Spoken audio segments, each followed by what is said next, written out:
ओम श्री गणेशाय नमः। अथ गणपति अथर्वशीर्षम्। हरिः ओम। भद्रं कर्णेभिः शृणुयाम देवाः, भद्रं पश्येमाक्षभिर्यजत्राः, स्थिरैरङ्गैस्तुष्ट्वा गुंसस्तनूभिर्व्यसेमहि देवहितं जदायुः। स्वस्ति न इन्द्रो वृधस्रवाः, स्वस्ति नः पूषा विश्ववेदाः, स्वस्ति नस्तारक्ष्यो अरिष्टनेमिः, स्वस्ति नो बृहस्पतिर्दधातु। ओम श्री गणेशाय नमः। हरिः ओम। नमस्ते गणपतये, त्वमेव प्रत्यक्षं तत्त्वमसि, त्वमेव केवलं कर्तासि, त्वमेव केवलं धर्तासि, त्वमेव केवलं हर्तासि, त्वमेव सर्वं खल्विदं ब्रह्मासि, त्वं साक्षादात्मासि नित्यं। ऋतं वच्मि सत्यं वच्मि, अवत्वं माम् अववक्तारम् अवश्रोतारम् अवदातारम् अवधातारम् अवानुचानमवशिष्यम् अवपश्चातात् अवपुरस्तात् अवोत्तरातात् अवदक्षिणातात् अवचोर्ध्वातात् सर्वतो मां पाहि पाहि शमन्तात्। त्वं वाङ्मयस्त्वं चिन्मयः, त्वमानन्दमयस्त्वं ब्रह्ममयः, त्वं सच्चिदानन्दाद्वितीयोऽसि, त्वं प्रत्यक्षं ब्रह्मासि, त्वं ज्ञानमयो विज्ञानमयोऽसि। सर्वं जगदिदं त्वत्तो जायते, सर्वं जगदिदं त्वत्तस्तिष्ठति, सर्वं जगदिदं त्वयि लयमेष्यति, सर्वं जगदिदं त्वयि प्रत्येति।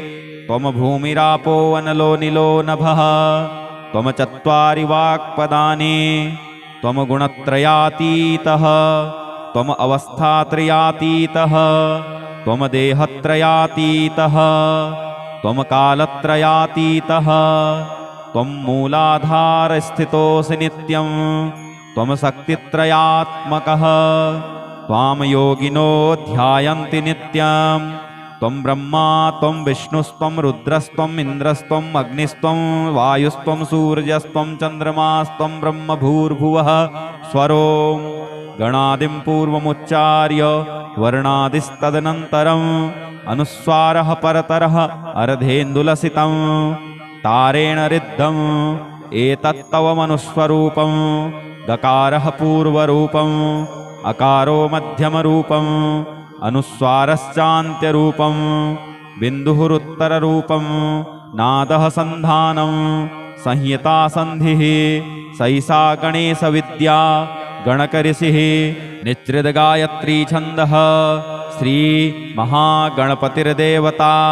ॐ गं गणपतये नमः।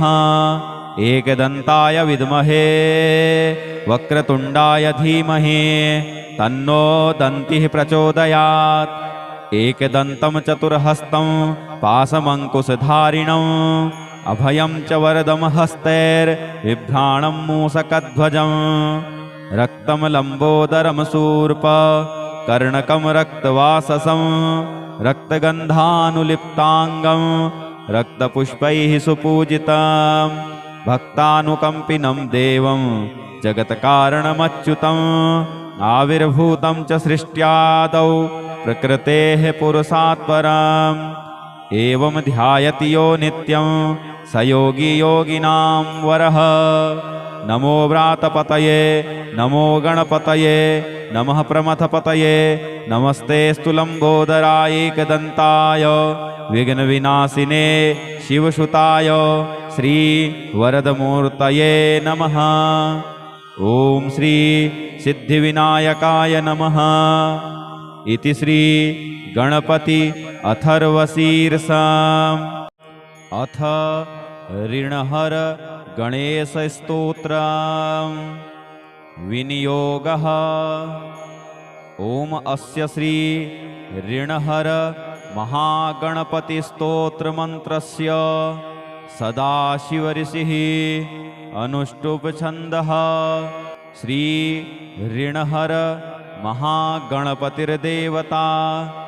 ग्लौं बीजं गह शक्तिः गोमकीलकं मम ऋणनाशने पाठे विनियोगः।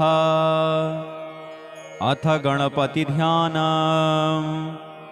ॐ सिन्दूरवर्णं द्विभुजं गणेशं लम्बोदरं पद्मदले निविष्टं ब्रह्मादिदेवैः परिसेव्यमानं सिद्धैर्युतं तं प्रणमामि देवम्। ॐ गणपतये नमः। अथ स्तोत्रम्।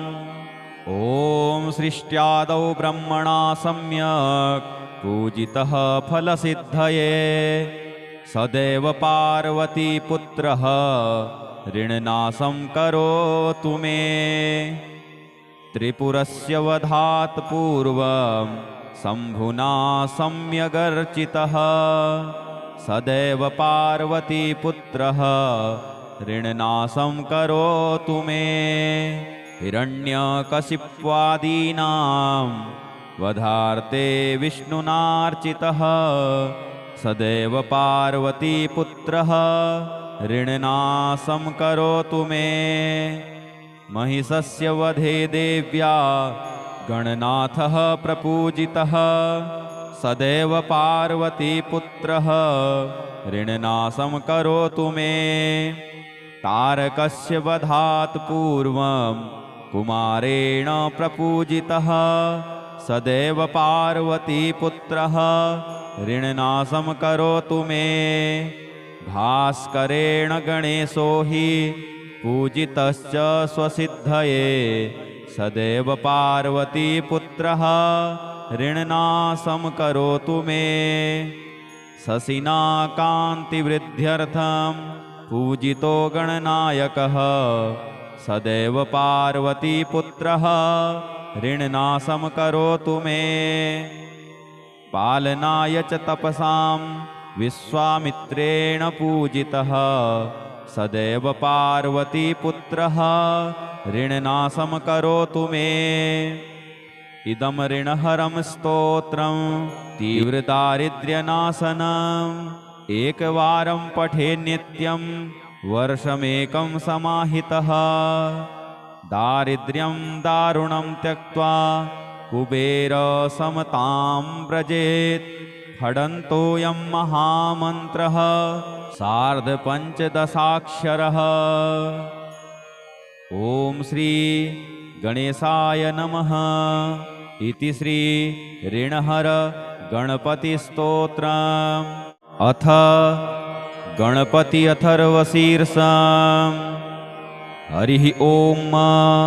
भद्रं कर्णेभिः शृणुयाम देवाः भद्रं पश्येमाक्षभिर्यजत्राः स्थिरैरङ्गैस्तुष्टुवा गुंसस्तनूभिर्वसेमहि देवहितं जदायुः। स्वस्ति न इन्द्रो वृधस्रवाः स्वस्ति नः पूषा विश्ववेदाः स्वस्ति नस्तारक्ष्यो अरिष्टनेमिः स्वस्ति नो बृहस्पतिर्दधातु। ॐ श्री गणेशाय नमः। हरिः ॐ। नमस्ते गणपतये त्वमेव प्रत्यक्षं तत्त्वमसि त्वमेव केवलं कर्तासि त्वमेव केवलं धर्तासि त्वमेव केवलं हर्तासि त्वमेव सर्वं खल्विदं ब्रह्मासि त्वं साक्षादात्मासि नित्यं। ऋतं वच्मि सत्यं वच्मि अवत्वं माम् अववक्तारम् अवश्रोतारम् अवदातारम् अवधातारम् अवानुचानमवशिष्यम् अवपश्चातात् अवपुरस्तात् अवोत्तरातात् अवदक्षिणातात् अवचोर्ध्वातात् सर्वतो मां पाहि पाहि शमन्तात्। त्वं वाङ्मयस्त्वं चिन्मयः त्वमानन्दमयस्त्वं ब्रह्ममयः त्वं सच्चिदानन्दाद्वितीयोऽसि त्वं प्रत्यक्षं ब्रह्मासि त्वं ज्ञानमयो विज्ञानमयोऽसि। सर्वं जगदिदं त्वत्तो जायते सर्वं जगदिदं त्वत्तस्तिष्ठति सर्वं जगदिदं त्वयि लयमेष्यति सर्वं जगदिदं त्वयि प्रत्येति त्वम भूमिरापो वनलो निलो नभः त्वम चत्वारि वाक्पदानि त्वम गुणत्रयातीतः त्वम अवस्थात्रयातीतः त्वम देहत्रयातीतः त्वम कालत्रयातीतः त्वम मूलाधारस्थितोऽसि नित्यं त्वम शक्तित्रयात्मकः त्वां योगिनो ध्यायन्ति नित्यं त्वं ब्रह्मा त्वं विष्णुस्त्वं रुद्रस्त्वम् इन्द्रस्त्वम् अग्निस्त्वं वायुस्त्वं सूर्यस्त्वं चन्द्रमास्त्वं ब्रह्म भूर्भुवः स्वरो गणादिं पूर्वमुच्चार्य वर्णादिस्तदनन्तरम् अनुस्वारः परतरः अर्धेन्दुलसितं तारेण रिद्धम्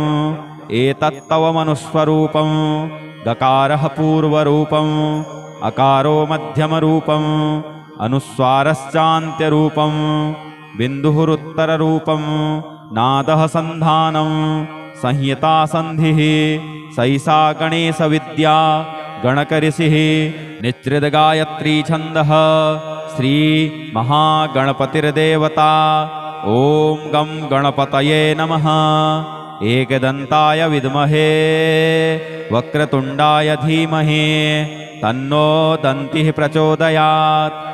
एकदन्तं चतुर्हस्तं पाशमङ्कुशधारिणम् अभयं च वरदं हस्तैर्बिभ्राणं मूषकध्वजं रक्तं लम्बोदरं शूर्प कर्णकं रक्तवाससं रक्तगन्धानुलिप्ताङ्गं रक्तपुष्पैः सुपूजितं भक्तानुकम्पिनं देवं जगत्कारणमच्युतम् आविर्भूतं च सृष्ट्यादौ प्रकृतेः पुरुषात् परम् एवं ध्यायति यो नित्यं स योगी योगिनां वरः। नमो व्रातपतये नमो गणपतये नमः प्रमथपतये नमस्तेऽस्तु लम्बोदराय एकदन्ताय विघ्नविनाशिने शिवसुताय श्री वरदमूर्तये नमः। ॐ श्री सिद्धिविनायकाय नमः। इति श्री गणपति अथर्वशीर्षम्। अथ ऋणहर गणेशस्तोत्रम् विनियोगः। ॐ अस्य श्री ऋणहर महागणपतिस्तोत्रमन्त्रस्य सदाशिवऋषिः अनुष्टुप्छन्दः। श्री ऋणहर महागणपतिर्देवता ग्लौं बीजं गः शक्तिः गों कीलकं मम ऋणनाशने पाठे विनियोगः। अथ गणपतिध्यानम्। ॐ सिन्दूरवर्णं द्विभुजं गणेशं लम्बोदरं पद्मदले निविष्टं ब्रह्मादिदेवैः परिसेव्यमानं सिद्धैर्युतं तं प्रणमामि देवम्। ॐ गं गणपतये नमः। अथ स्तोत्रम्। ॐ सृष्ट्यादौ ब्रह्मणा सम्यक् पूजितः फलसिद्धये सदैव पार्वतीपुत्रः ऋणनाशं करोतु मे।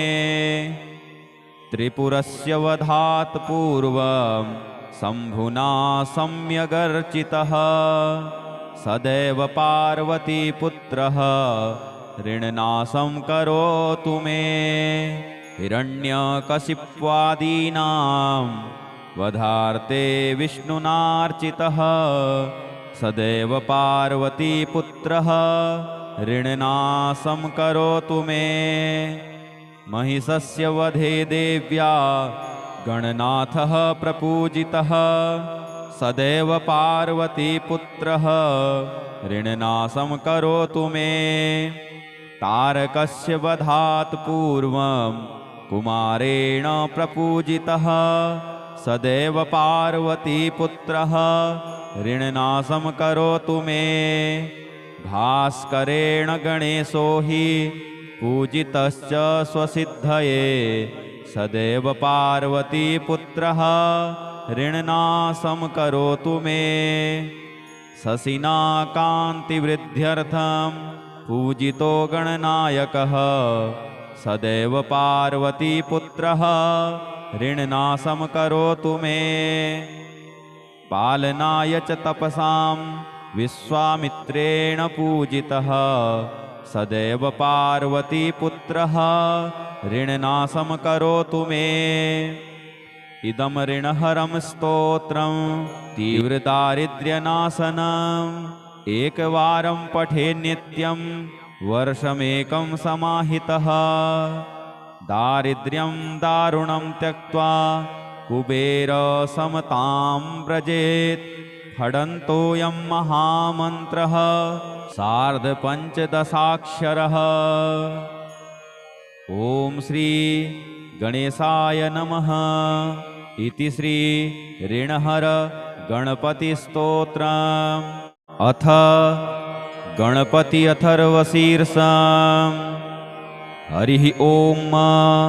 भद्रं कर्णेभिः शृणुयाम देवाः भद्रं पश्येमाक्षभिर्यजत्राः स्थिरैरङ्गैस्तुष्टुवा गुंसस्तनूभिर्वसेमहि देवहितं जदायुः। स्वस्ति न इन्द्रो वृधस्रवाः स्वस्ति नः पूषा विश्ववेदाः स्वस्ति नस्तारक्ष्यो अरिष्टनेमिः स्वस्ति नो बृहस्पतिर्दधातु। ॐ श्री गणेशाय नमः। हरिः ॐ। नमस्ते गणपतये त्वमेव प्रत्यक्षं तत्त्वमसि त्वमेव केवलं कर्तासि त्वमेव केवलं धर्तासि त्वमेव केवलं हर्तासि त्वमेव सर्वं खल्विदं ब्रह्मासि त्वं साक्षादात्मासि नित्यं। ऋतं वच्मि सत्यं वच्मि अवत्वं माम् अववक्तारम् अवश्रोतारम् अवदातारम् अवधातारम् अवानुचानमवशिष्यम् अवपश्चातात् अवपुरस्तात् अवोत्तरातात् अवदक्षिणातात् अवचोर्ध्वातात् सर्वतो मां पाहि पाहि शमन्तात्। त्वं वाङ्मयस्त्वं चिन्मयः त्वमानन्दमयस्त्वं ब्रह्ममयः त्वं सच्चिदानन्दाद्वितीयोऽसि त्वं प्रत्यक्षं ब्रह्मासि त्वं ज्ञानमयो विज्ञानमयोऽसि। सर्वं जगदिदं त्वत्तो जायते सर्वं जगदिदं त्वत्तस्तिष्ठति सर्वं जगदिदं त्वयि लयमेष्यति सर्वं जगदिदं त्वयि प्रत्येति। त्वं भूमिरापो अनलो निलो नभः त्वं चत्वारि वाक्पदानि त्वं गुणत्रयातीतः त्वं अवस्थात्रयातीतः त्वं देहत्रयातीतः त्वं कालत्रयातीतः त्वं मूलाधारस्थितोऽसि नित्यं त्वं शक्तित्रयात्मकः त्वां योगिनो ध्यायन्ति नित्यं। त्वं ब्रह्मा त्वं विष्णुस्त्वं रुद्रस्त्वम् इन्द्रस्त्वम् अग्निस्त्वं वायुस्त्वं सूर्यस्त्वं चन्द्रमास्त्वं ब्रह्म भूर्भुवः स्वरो। गणादिं पूर्वमुच्चार्य वर्णादिस्तदनन्तरम् अनुस्वारः परतरः अर्धेन्दुलसितं तारेण रिद्धम् एतत्तव मनुस्वरूपं। गकारः पूर्वरूपम् अकारो मध्यमरूपम् अनुस्वारश्चान्त्यरूपम् बिन्दुरुत्तररूपम् नादः सन्धानं संहिता संधिः सैषा गणेशविद्या गणकऋषिः निच्चिद्गायत्री छन्दः श्री महागणपतिर्देवता। ॐ गं गणपतये नमः। एकदन्ताय विद्महे वक्रतुण्डाय धीमहि तन्नो दन्तिः प्रचोदयात्। एकदन्तं चतुर्हस्तं पाशमङ्कुशधारिणम् अभयं च वरदं हस्तैर्बिभ्राणं मूषकध्वजम्। रक्तं लम्बोदरं शूर्प कर्णकं रक्तवाससं रक्तगन्धानुलिप्ताङ्गं रक्तपुष्पैः सुपूजितं। भक्तानुकम्पिनं देवं जगत्कारणमच्युतम् आविर्भूतं च सृष्ट्यादौ प्रकृतेः पुरुषात् परम्। एवं ध्यायति यो नित्यं स योगी योगिनां वरः। नमो व्रातपतये नमो गणपतये नमः प्रमथपतये नमस्ते स्तुलम्बोदराय एकदन्ताय विघ्नविनाशिने शिवसुताय श्री वरदमूर्तये नमः। ॐ श्री सिद्धिविनायकाय नमः। इति श्री गणपति अथर्वशीर्षम्। अथ ऋणहर गणेशस्तोत्रम् विनियोगः।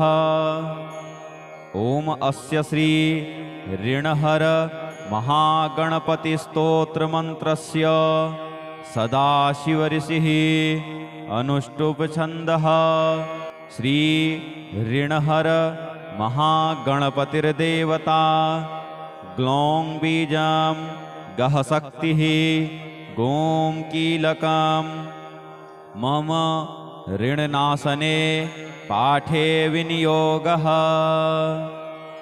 अथ गणपतिध्यानम्।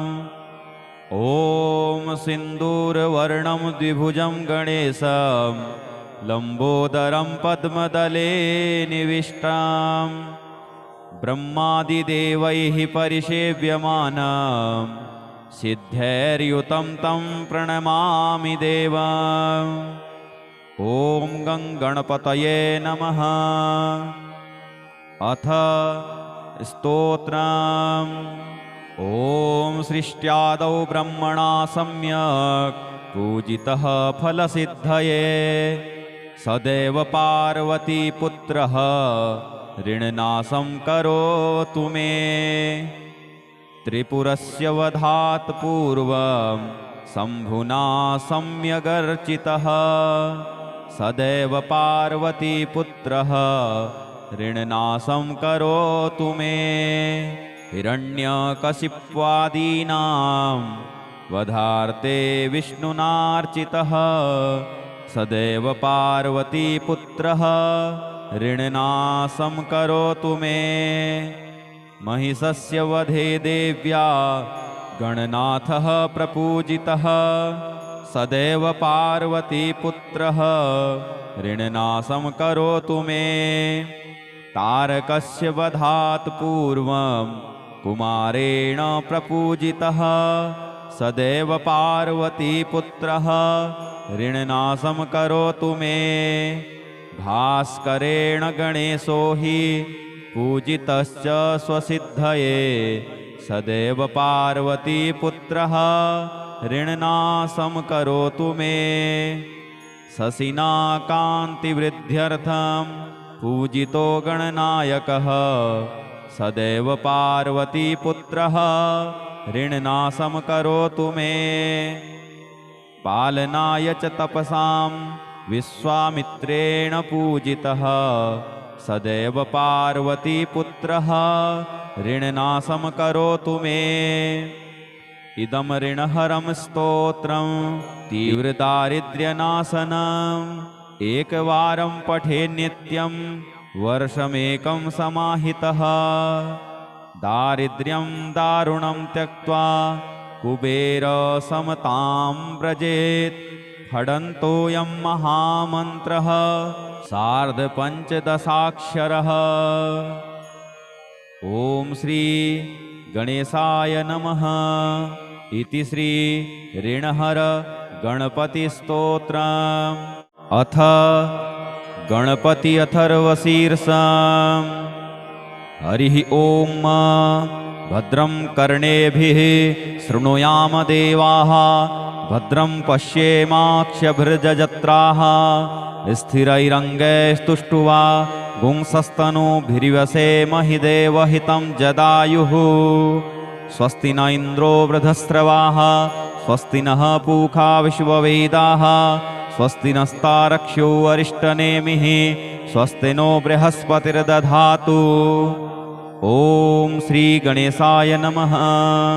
हरिः ॐ नमस्ते गणपतये त्वमेव प्रत्यक्षं तत्त्वमसि त्वमेव केवलं कर्तासि त्वमेव केवलं धर्तासि त्वमेव केवलं हर्तासि त्वमेव सर्वं खल्विदं ब्रह्मासि त्वं साक्षादात्मासि नित्यं ऋतं वच्मि सत्यं वच्मि अवत्वं माम् अववक्तारम् अवश्रोतारम् अवदातारम् अवधातारम् अवानुचानमवशिष्यम् अवपश्चातात् अवपुरस्तात् अवोत्तरातात् अवदक्षिणातात् अवचोर्ध्वातात् सर्वतो मां पाहि पाहि शमन्तात् त्वं वाङ्मयस्त्वं चिन्मयः त्वमानन्दमयस्त्वं ब्रह्ममयः त्वं सच्चिदानन्दाद्वितीयोऽसि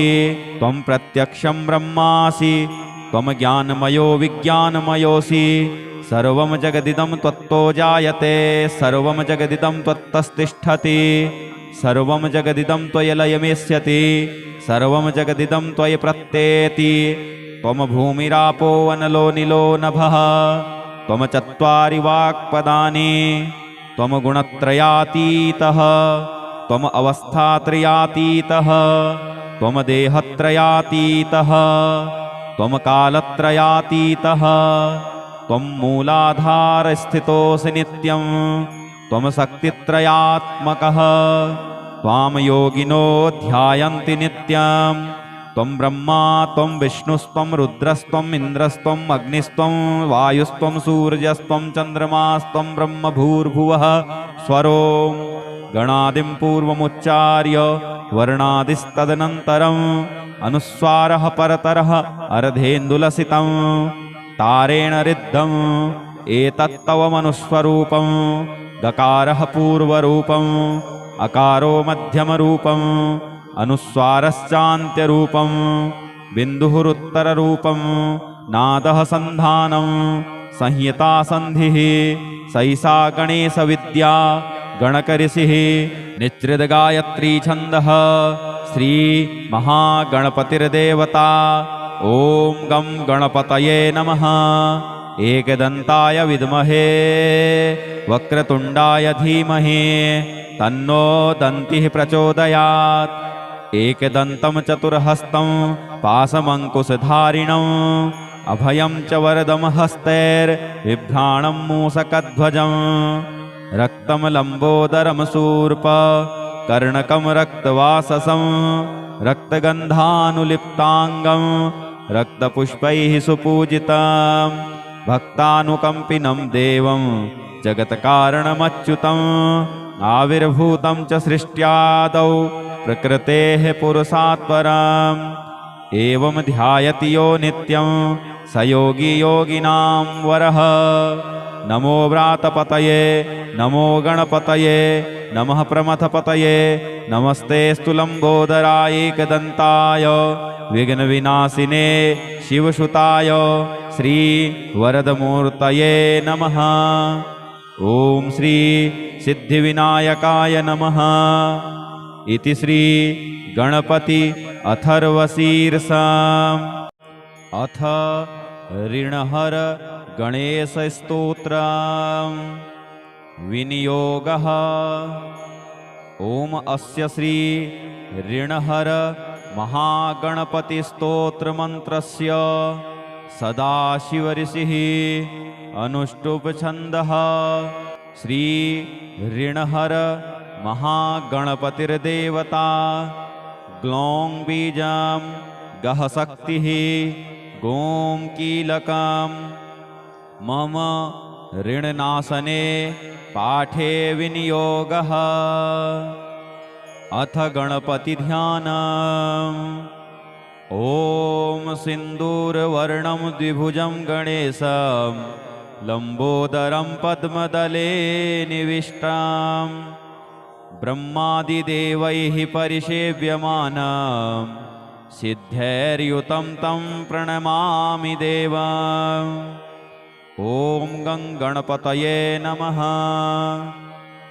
अथ स्तोत्रम् ॐ सृष्ट्यादौ ब्रह्मणा सम्यक् पूजितः फलसिद्धये सदैव पार्वतीपुत्रः ऋणनाशं करोतु मे त्रिपुरस्य वधात् पूर्वं शम्भुना सम्यगर्चितः सदैव पार्वतीपुत्रः ऋणनाशं करोतु मे।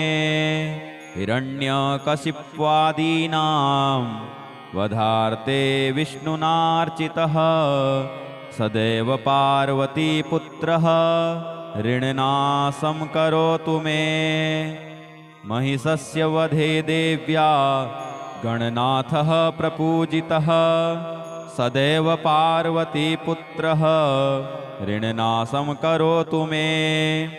तारकस्य वधात् पूर्वं कुमारेण प्रपूजितः सदैव पार्वतीपुत्रः ऋणनाशं करोतु मे। भास्करेण गणेशो हि पूजितश्च स्वसिद्धये सदैव पार्वतीपुत्रः ऋणनाशं करोतु मे। शशिना कान्तिवृद्ध्यर्थं पूजितो गणनायकः सदैव पार्वतीपुत्रः ऋणनाशं करोतु मे। पालनाय च तपसां विश्वामित्रेण पूजितः सदैव पार्वतीपुत्रः ऋणनाशं करोतु मे। इदं ऋणहरं स्तोत्रं तीव्रदारिद्र्यनाशनम् एकवारं पठे नित्यं वर्षमेकं समाहितः।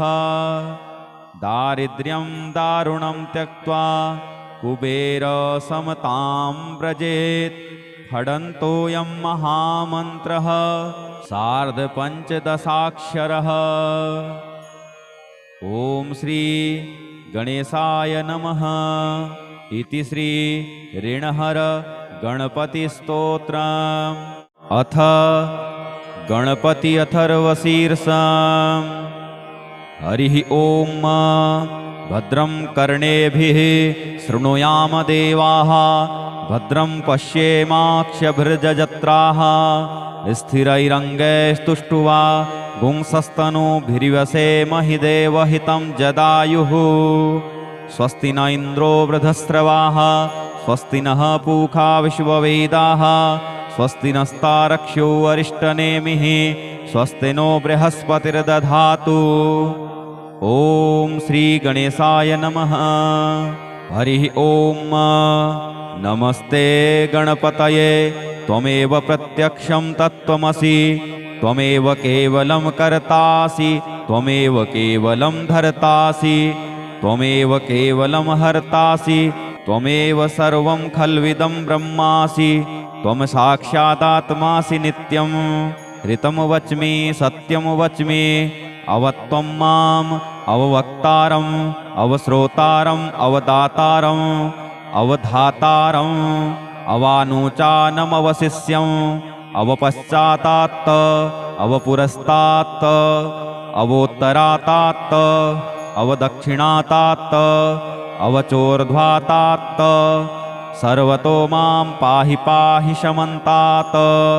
त्वं वाङ्मयस्त्वं चिन्मयः त्वमानन्दमयस्त्वं ब्रह्ममयः त्वं सच्चिदानन्दाद्वितीयोऽसि त्वं प्रत्यक्षं ब्रह्मासि त्वं ज्ञानमयो विज्ञानमयोऽसि। सर्वं जगदिदं त्वत्तो जायते सर्वं जगदिदं त्वत्तस्तिष्ठति सर्वं जगदिदं त्वयि लयमेष्यति सर्वं जगदिदं त्वयि प्रत्येति। त्वं भूमिरापो अनलो निलो नभः त्वं चत्वारि वाक्पदानि त्वं गुणत्रयातीतः त्वम् अवस्थात्रयातीतः त्वं देहत्रयातीतः त्वं कालत्रयातीतः त्वं मूलाधारस्थितोऽसि नित्यं त्वं शक्तित्रयात्मकः त्वां योगिनो ध्यायन्ति नित्यं। त्वं ब्रह्मा त्वं विष्णुस्त्वं रुद्रस्त्वम् इन्द्रस्त्वम् अग्निस्त्वं वायुस्त्वं सूर्यस्त्वं चन्द्रमास्त्वं ब्रह्म भूर्भुवः स्वरो। गणादिं पूर्वमुच्चार्य वर्णादिस्तदनन्तरम् अनुस्वारः परतरः अर्धेन्दुलसितं तारेण रिद्धम् एतत्तव मनुस्वरूपं। गकारः पूर्वरूपम् अकारो मध्यमरूपम् अनुस्वारश्चान्त्यरूपं बिन्दुरुत्तररूपं नादः सन्धानं संहिता सन्धिः सैषा गणेशविद्या गणकऋषिः निच्चिद्गायत्री छन्दः श्री महागणपतिर्देवता। ॐ गं गणपतये नमः। एकदन्ताय विद्महे वक्रतुण्डाय धीमहि तन्नो दन्तिः प्रचोदयात्। एकदन्तं चतुर्हस्तं पाशमङ्कुशधारिणम् अभयं च वरदं हस्तैर्बिभ्राणं मूषकध्वजम् रक्तं लम्बोदरं शूर्प कर्णकं रक्तवाससं रक्तगन्धानुलिप्ताङ्गं रक्तपुष्पैः सुपूजितं भक्तानुकम्पिनं देवं जगत्कारणमच्युतम् आविर्भूतं च सृष्ट्यादौ प्रकृतेः पुरुषात् परम् एवं ध्यायति यो नित्यं स योगी योगिनां वरः। नमो व्रातपतये नमो गणपतये नमः प्रमथपतये नमस्तेऽस्तु लम्बोदराय एकदन्ताय विघ्नविनाशिने शिवसुताय श्री वरदमूर्तये नमः। ॐ श्री सिद्धिविनायकाय नमः। इति श्री गणपति अथर्वशीर्षम्। अथ ऋणहर गणेशस्तोत्रम् विनियोगः। ॐ अस्य श्री ऋणहर महागणपतिस्तोत्रमन्त्रस्य सदाशिवऋषिः अनुष्टुप् श्री ऋणहर महागणपतिर्देवता ग्लौं बीजं गः शक्तिः गों कीलकं मम ऋणनाशने पाठे विनियोगः। अथ गणपतिध्यानम्। ॐ सिन्दूरवर्णं द्विभुजं गणेशं लम्बोदरं पद्मदले निविष्टं ब्रह्मादिदेवैः परिसेव्यमानं सिद्धैर्युतं तं प्रणमामि देवम्। ॐ गं गणपतये नमः। अथ स्तोत्रम्। ॐ सृष्ट्यादौ ब्रह्मणा सम्यक् पूजितः फलसिद्धये सदैव पार्वतीपुत्रः ऋणनाशं करोतु मे। त्रिपुरस्य वधात् पूर्वं शम्भुना सम्यगर्चितः सदैव पार्वतीपुत्रः ऋणनाशं करोतु मे। हिरण्यकशिप्वादीनां वधार्थे विष्णुनार्चितः सदैव पार्वतीपुत्रः ऋणनाशं करोतु मे। महिषस्य वधे देव्या गणनाथः प्रपूजितः सदैव पार्वतीपुत्रः ऋणनाशं करोतु मे। तारकस्य वधात् पूर्वं कुमारेण प्रपूजितः सदैव पार्वतीपुत्रः ऋणनाशं करोतु मे। भास्करेण गणेशो हि पूजितश्च स्वसिद्धये सदैव पार्वतीपुत्रः ऋणनाशं करोतु मे। शशिना कान्तिवृद्ध्यर्थं पूजितो गणनायकः सदैव पार्वतीपुत्रः ऋणनाशं करोतु मे। पालनाय च तपसां विश्वामित्रेण पूजितः सदैव पार्वतीपुत्रः ऋणनाशं करोतु मे। इदं ऋणहरं स्तोत्रं तीव्रदारिद्र्यनाशनम् एकवारं पठे नित्यं वर्षमेकं समाहितः। दारिद्र्यं दारुणं त्यक्त्वा कुबेरसमतां व्रजेत् फडन्तोऽयं महामन्त्रः सार्धपञ्चदशाक्षरः। ॐ श्री गणेशाय नमः। इति श्री ऋणहर गणपतिस्तोत्रम्। अथ गणपति अथर्वशीर्षम्। हरिः ओम। भद्रं कर्णेभिः शृणुयाम देवाः, भद्रं पश्येमाक्षभिर्यजत्राः, स्थिरैरङ्गैस्तुष्टुवा गुंसस्तनूभिर्व्यसेमहि देवहितं जदायुः। स्वस्ति न इन्द्रो वृधस्रवाः, स्वस्ति नः पूषा विश्ववेदाः, स्वस्ति नस्तारक्ष्यो अरिष्टनेमिः, स्वस्ति नो बृहस्पतिर्दधातु। ॐ श्री गणेशाय नमः। हरिः ॐ। नमस्ते गणपतये, त्वमेव प्रत्यक्षं तत्त्वमसि, त्वमेव केवलं कर्तासि, त्वमेव केवलं धर्तासि, त्वमेव केवलं हर्तासि, त्वमेव सर्वं खल्विदं ब्रह्मासि, त्वं साक्षादात्मासि नित्यं। ऋतं वच्मि सत्यं वच्मि, अवत्वं माम् अववक्तारम् अवश्रोतारम् अवदातारम् अवधातारम् अवानुचानमवशिष्यम् अवपश्चातात् अवपुरस्तात् अवोत्तरातात् अवदक्षिणातात् अवचोर्ध्वातात् सर्वतो मां पाहि पाहि शमन्तात्। त्वं वाङ्मयस्त्वं चिन्मयः, त्वमानन्दमयस्त्वं ब्रह्ममयः, त्वं सच्चिदानन्दाद्वितीयोऽसि, त्वं प्रत्यक्षं ब्रह्मासि, त्वं ज्ञानमयो विज्ञानमयोऽसि। सर्वं जगदिदं त्वत्तो जायते, सर्वं जगदिदं त्वत्तस्तिष्ठति, सर्वं जगदिदं त्वयि लयमेष्यति, सर्वं जगदिदं त्वयि प्रत्येति। त्वं भूमिरापो अनलो निलो नभः, त्वं चत्वारि वाक्पदानि, त्वं गुणत्रयातीतः, त्वं अवस्थात्रयातीतः, त्वं देहत्रयातीतः, त्वं कालत्रयातीतः, त्वं मूलाधारस्थितोऽसि नित्यं, त्वं शक्तित्रयात्मकः। त्वां योगिनो ध्यायन्ति नित्यं। त्वं ब्रह्मा त्वं विष्णुस्त्वं रुद्रस्त्वम् इन्द्रस्त्वम् अग्निस्त्वं वायुस्त्वं सूर्यस्त्वं चन्द्रमास्त्वं ब्रह्म भूर्भुवः स्वरो। गणादिं पूर्वमुच्चार्य वर्णादिस्तदनन्तरम् अनुस्वारः परतरः अर्धेन्दुलसितं तारेण रिद्धम्। एतत्तव मनुस्वरूपं गकारः पूर्वरूपम् अकारो मध्यमरूपम् अनुस्वारश्चान्त्यरूपं बिन्दुरुत्तररूपं नादः संधानं संहिता संधिः सैषा गणेशविद्या गणकऋषिः निच्चिद्गायत्री छन्दः श्री महागणपतिर्देवता। ॐ गं गणपतये नमः। एकदन्ताय विद्महे वक्रतुण्डाय धीमहि तन्नो दन्तिः प्रचोदयात्।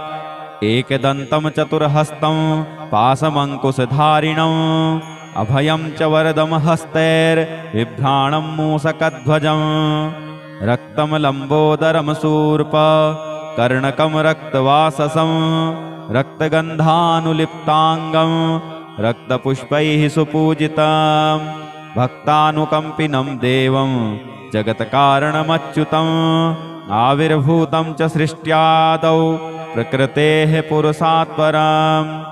एवं ध्यायति यो नित्यं स योगी योगिनां वरः। नमो व्रातपतये नमो गणपतये नमः प्रमथपतये नमस्तेऽस्तु लम्बोदराय एकदन्ताय विघ्नविनाशिने शिवसुताय श्री वरदमूर्तये नमः। ॐ श्री सिद्धिविनायकाय नमः। इति श्री गणपति अथर्वशीर्षम्। अथ ऋणहर गणेशस्तोत्रम् विनियोगः। ॐ अस्य श्री ऋणहर महागणपतिस्तोत्रमन्त्रस्य सदाशिवऋषिः अनुष्टुप्छन्दः श्री ऋणहर महागणपतिर्देवता ग्लौं बीजं गः शक्तिः गों कीलकं मम ऋणनाशने पाठे विनियोगः। अथ गणपतिध्यानम्। ॐ सिन्दूरवर्णं द्विभुजं गणेशं लम्बोदरं पद्मदले निविष्टं ब्रह्मादिदेवैः परिसेव्यमानं सिद्धैर्युतं तं प्रणमामि देवम्। ॐ गं गणपतये नमः। अथ स्तोत्रम्। ॐ सृष्ट्यादौ ब्रह्मणा सम्यक् पूजितः फलसिद्धये सदैव पार्वतीपुत्रः ऋणनाशं करोतु मे। त्रिपुरस्य वधात् पूर्वं शम्भुना सम्यगर्चितः सदैव पार्वतीपुत्रः ऋणनाशं करोतु मे। हिरण्यकशिप्वादीनां वधार्ते विष्णुनार्चितः सदैव पार्वतीपुत्रः ऋणनाशं करोतु मे। महिषस्य वधे देव्या गणनाथः प्रपूजितः सदैव पार्वतीपुत्रः ऋणनाशं करोतु मे। तारकस्य वधात् पूर्वं कुमारेण प्रपूजितः सदैव पार्वतीपुत्रः ऋणनाशं करोतु मे। भास्करेण गणेशो हि पूजितश्च स्वसिद्धये सदैव पार्वतीपुत्रः ऋणनाशं करोतु मे। शशिना कान्तिवृद्ध्यर्थं पूजितो गणनायकः सदैव पार्वतीपुत्रः ऋणनाशं करोतु मे। पालनाय च तपसां विश्वामित्रेण पूजितः सदैव पार्वतीपुत्रः ऋणनाशं करोतु मे। इदं ऋणहरं स्तोत्रं तीव्रदारिद्र्यनाशनम् एकवारं पठे नित्यं वर्षमेकं समाहितः। दारिद्र्यं दारुणं त्यक्त्वा कुबेरसमतां व्रजेत् फडन्तोऽयं महामन्त्रः सार्धपञ्चदशाक्षरः। ॐ श्री गणेशाय नमः। इति श्री ऋणहर गणपतिस्तोत्रम्।